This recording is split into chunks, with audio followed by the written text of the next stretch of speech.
Unboxing Vivo Y53. Ayan, so 2024 na ngayon at syempre itong Vivo Y53 ay na-release pa to nung March 2017 pa. So almost 7 years na, and saktong-sakto kasi nung binili ko tong cellphone na to at dumating sa akin ay March din 2024. So saktong-sakto talaga, 'di ba?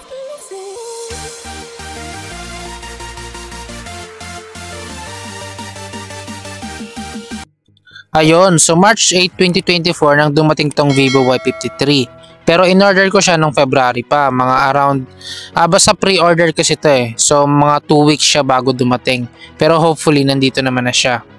Ayan, so out of the box, meron naman tong charger, USB charger siya, hindi siya Type-C. Syempre 2017 pa to ni-release eh.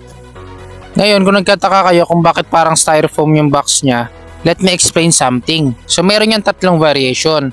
Meron yan yung 90% new, 99% new, at saka yung 100% new, yung full package. So ito na yung meron talaga siyang box, and yung 99% new, parang ito na yung malapit sa talagang sobrang bago, and 90% new. So yung binili ko, 90% new.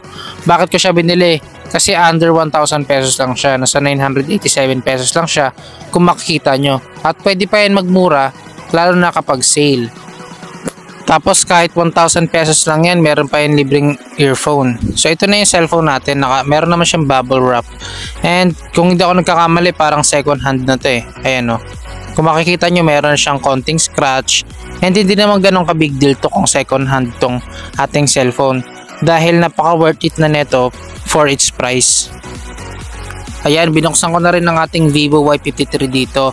And guys, expected nyo na fully restart naman to. So naka-start naman to, and talagang kung makita nyo, bagong bago siya out of the box. Ayan. So syempre hindi ako nakontento dyan. Actually ang ginawa ko, nireformat ko ulit yan para sigurado talagang bagong bago. Ayan. So guys, meron na itong mga pre-installed apps such as Facebook. Tapos meron din Alibaba yan. Meron na ring Lazada. Ayan. So makikita nyo may mga pre-installed apps na siya. Tapos ang una kong ginawa dito ay nag-camera test agad ako. Syempre, 'di ba, ano kayang quality ng 2017 na cellphone. Pero kung makikita nyo, okay naman siya. Parang ang worth it niya tignan. Lalo na sobrang tagal na ng cellphone na 'to eh.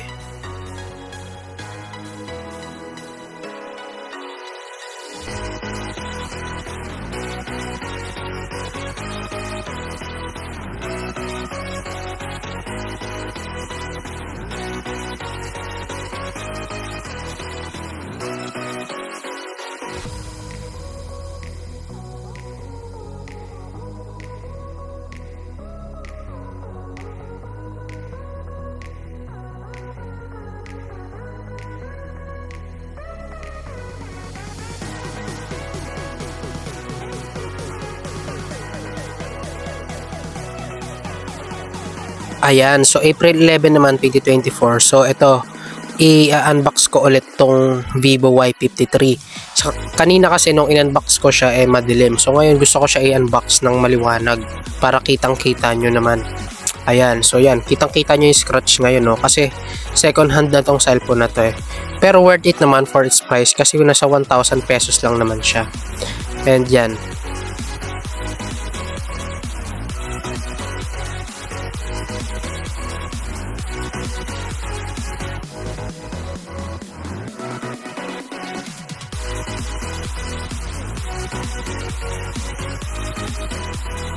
Ayan, tapos binilang ko na rin yan siya ng gel case para naman syempre protektado. Tempered glass na lang ang kulang nitong cellphone nating Vivo Y53.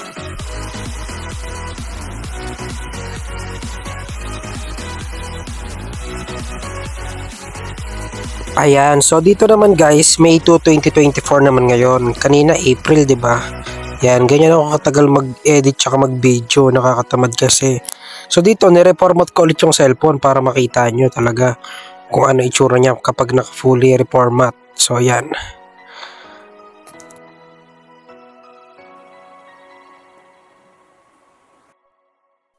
Ayan, so ngayon subukan naman natin yung Face ID. So ayan, maglalagay ako dito ng password pero syempre hindi ko mapapakita. Ayan, so sabi dito add face. So maglalagay ako ngayon ng Face ID, ayan, nagulo ko pa, ayan, okay na. Ayan, Face ID tayo. 2,000 years later. Ayan, so okay na. So talagang napaka-worth it ng cellphone na to kasi sa halagang 1,000 pesos, meron ka ng cellphone na nagde-detect ng face or pwede mo na siya i-unlock using your face. So ayan, loading na siya ngayon guys. So as you can see, meron na siya mga pre-installed apps. Meron pa nga yung Amazon, Alibaba, WPS, Messenger. Pero hindi lahat yan mag-i-stay dyan. I-delete ko yung iba yan. Kagaya ng Amazon, i-delete ko yan. Tapos meron ding Viber yan guys. Lahat ng unnecessary application or pre-installed na apps dito, dinidelete ko talaga. So kung ako sa inyo, ganun din yung gawin nyo. Kung hindi nyo naman sila gagamitin. At syempre, gaya ng Facebook at Messenger, titira ko talaga yan dito. Kasi yan ang pinaka ginagamit ng halos lahat. At syempre, gagamitin ko rin yan.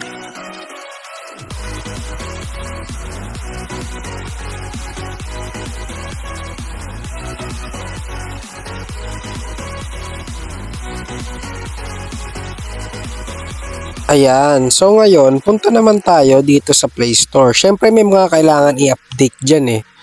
Ayan, kagaya nitong Messenger, kailangan ko munang i-update yan. And guys, take note Ayan, so habang ginagawa nyo yung mga gantong proseso, maglalag talaga yan siya kasi alam nyo naman na matagal na tong cellphone na to. So expect nyo talaga na dadating sa part na maglalag talaga tong cellphone natin. Ayan, okay na. So fully updated na yung Messenger. So ito namang ngayon, YouTube naman. Ayan. So take note din guys na merong mga application na hindi mo pwede i-download dito.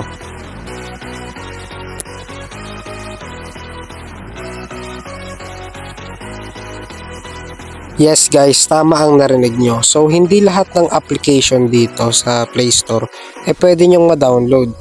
May mga iba ditong apps na hindi nyo kaya i-download. Kagaya ng napansin ko, hindi siya pwede mag-download ng Canva, ng PowerPoint, no? Tsaka Google Classroom. At marami pang iba. Syempre sa sobrang tagal na itong cellphone na to, may mga application na hindi na compatible sa cellphone na to. Or hindi na kaya ng cellphone. Kaya minsan, no? Pag mag-download kayo ng apps, may mga ibang application no, magugulat kayo. Hindi nyo ma-download kasi hindi na siya compatible sa cellphone na to. Syempre, lumang-luma na tong cellphone na to eh. Pero guys, for its price, napaka-worth it na neto kung tutusin. Kung wala talaga kayong budget, tas gusto nyo lang magka-cellphone or bilan ng cellphone, yung mga anak nyo, napaka-perfect neto. Nga pala guys, suggestion ko sa inyo, wag na kayo masyado mag-download ng mga high graphics game or yung mga matataas ang gigabyte. Actually, nagtry ako mag-download dito Clash of Clans. Gumagana naman. Kaso masasabi ko talagang malag siya compare sa mga cellphone na nagagamit natin ngayon na hindi naman malag pa naglalaro ka ng ganong laro. Lalo na siguro kung nag-download ka ng ML dito, sinasabi ko sa inyo talagang malag pag nag-ML kayo dito. Kahit hindi ko pa nasusubukan mag-download. Or baka naman downloadan nyo pa to ng Code M. Nako, hindi na po kakayanin niya ng cellphone. Hindi niya na kaya guys. Isa sa napansin ko dito sa cellphone ng Vivo Y53 mabilis siyang uminit no. Lalo na kapag marami kang ginagawa sa cellphone na to. Nagmo-multitasking ka.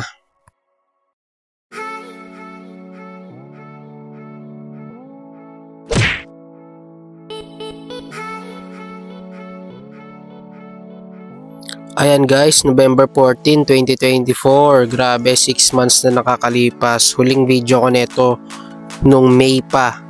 And ngayon, November na guys. Bare months na, malapit na magpasko. And yan, meron tayong bad news, no? Para sa kaibigan ko. Ito yung kaibigan ko. Nasira kasi yung cellphone niya. And syempre, kailangan niya ng cellphone para... Syempre, nag-aaral kami. Ayan kami. Ayan, binibidyo ko. So, kailangan niya ng cellphone pang araw-araw dahil yung hinihiram niyang cellphone ngayon ay yung sa mama niya dahil nga nasira yung cellphone niya.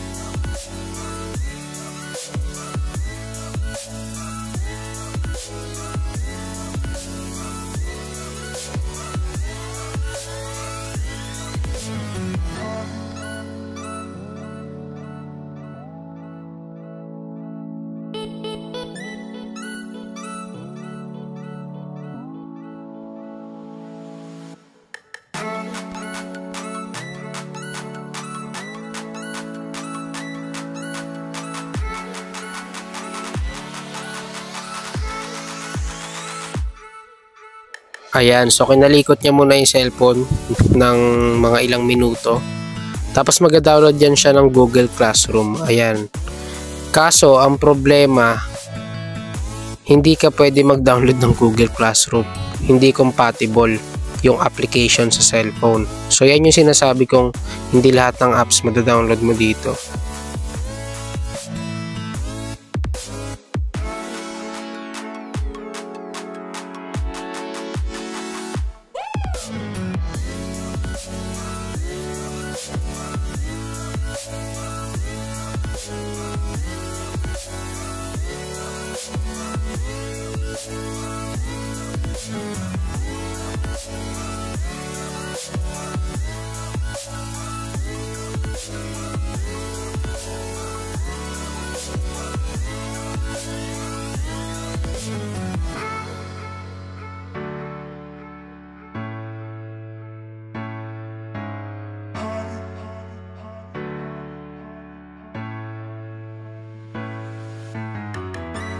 Ito guys, kung makikita nyo, ito, the Vivo Y53 was released in the Philippines on March 15, 2016. Pero guys, sabi ko kanina, diba, 2017 siya na-release.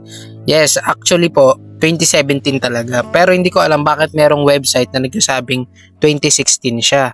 Pero kung hindi ako nagkakamali, talagang 2017 siya. Alam niyo kung bakit? Kasi kung check nyo sa YouTube, yung mga nag-unbox ng Vivo Y53 nung unang release niya is halos lahat 2017. So, ibig sabihin, 2017 talaga siya na-release. Pero guys, ang price niya pala dati is 6,990 pesos. Tapos, ang makukuha mo lang dyan ay yung 2GB RAM at 16GB internal storage variant. Tapos, kung gusto nyo pala makita yung full specifications na itong phone, ililink ko yung, sa description box yung GSM Arena kasi nandun madalas nagpo-post ng mga full specification pati ng release date. So makikita nyo doon na 2017 talaga siya ni-release. Ayan, kung makikita nyo, walang nahanap na result o research result na nagsasabing merong 64GB na internal storage yung Vivo nung ni-release nila. Talagang 16GB lang yung Vivo Y53 dati. So paano nangyari yun? Paano nagkaroon ng 64GB? Yes, so Aaron, paano mo nakakuha ka ng 64GB? 16GB lang pala yan dati nire-release nila. Well, actually guys, hindi ko rin alam sa mga nagbebenta ng mga old phones ngayon. Siguro, syempre, di ba? Binubuksan nila, tapos pinapalitan nila ng internal storage para mas worth it na bilhin ngayon kahit papano. Kung makikita nyo naman, di ba, yung price niya is 1,000 pesos, dati 7,000 pesos. Pero ngayon kasi, iba na marami na nagbago, kaya ganun. So, malamang sa malamang pinapalitan nila yung loob niyan.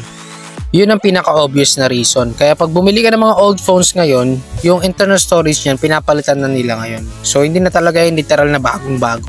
Talagang ginalaw na nila yung loob niyan eh. So, yan. So, ang malaking tanong ngayon, worth it ba bumili ng mga cellphone na ganito, yung mga second hand, o yung mga gamit na? Well, actually, worth it naman. Pero much better kung meron ka talaga yung pangmalakasan mong cellphone, yung talagang ngayon ni-release, ngayong 2024 or next 2025, something like that. So, yung mga gantong cellphone, more on pang backup lang. Pag may kamag-anak ang nasiraan ng cellphone, ito ipahiram mo. So, ganun lang siya. Guys, kung gusto niyo bumili ng gantong cellphone, marami sa Shopee and Lazada, pero mas better bumili sa Shopee, no? Depende na sa inyo yun. At ililink ko naman sa inyo kung saan makakabili nito. So, makikita nyo rin agad. So, marami pang ibang brand ng cellphone, hindi lang ganito. Meron ding A3s, Vivo Y81, mga old phones talaga. So, yun. Dito na nagtatapos ang ating video. Please don't forget to like, share, and subscribe.